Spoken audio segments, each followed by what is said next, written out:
टाटा को अपनी गलती का एहसास हो चुका था। उन्होंने नैनो के माथे से सस्ता शब्द हटाने और कार को दोबारा जिंदा करने के लिए करोड़ों रुपए का आखिरी दांव खेला। 2014-15 में कार का पूरा डिजाइन और नाम चेंज करके नैनो ट्विस्ट और जेन एक्स नैनो के नाम से लॉन्च किया गया। अब विज्ञापनों में कोई गरीब परिवार नहीं दिखाया जाता था, बल्कि मॉल के बाहर पार्टी करते कूल और ट्रेंडी युवा दिखाए जाने लगे। कार के लुक्स को मॉडर्न स्माइलिंग ग्रिल का डिजाइन दिया गया। कलर जो है जैसे चटक पर्पल, ऑरेंज, इस तरह कलर लाए गए। इंटीरियर को पूरी तरह से बदल दिया गया। ग्राहकों की जो शिकायतें होती थी उसको सुनते हुए कार में पावर स्टीयरिंग लगा दी गई, ब्लूटूथ म्यूजिक सिस्टम आ गया। रतन टाटा इतने में नहीं माने, उन्होंने इसमें ऑटोमेटिक गियर ला के भारत की सबसे सस्ती एएमटी कार का मास्टर स्ट्रोक भी खेल लिया। लेकिन ये सारा रिवाइवल प्लान जो है ये एक बड़े बिजनेस चक्रव्यूह में फंस गया। इन सब प्रीमियम डिजाइन और फीचर्स की वजह से नैनो जो कि रखरखिया थी उसकी कीमत अब जो है 1.5 भी नहीं गई साहब, 2.5 लाख के ऊपर चली गई और टॉप मॉडल तो 3,20,000 के आसपास आता था। यही कीमत जो है ऑल्टो की थी। यहाँ ग्राहक का दिमाग पूरी तरह से घूम गया। उसको लगा कि यार 3 लाख खर्च करने हैं तो नैनो, ये छोटी वाली नैनो इस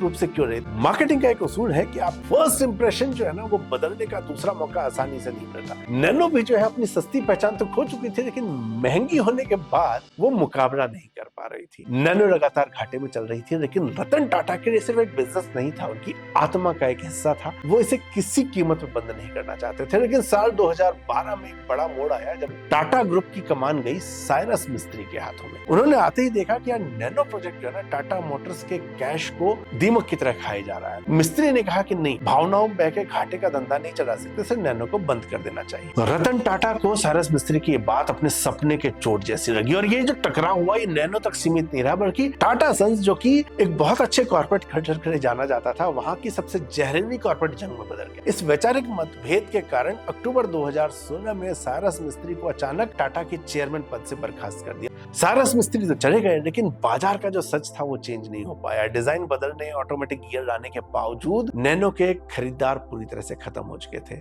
सानंद प्लांट में जहां हर महीने हजारों कारें बननी थी, वहां पे मांग जो है 0 पे पहुंच गई थी। साल 2019 आते आते टाटा ने नैनो का प्रोडक्शन पूरी तरह से बंद कर दिया और बिना किसी शोर शराबे के इस कार को बाजार से विदा कर दिया।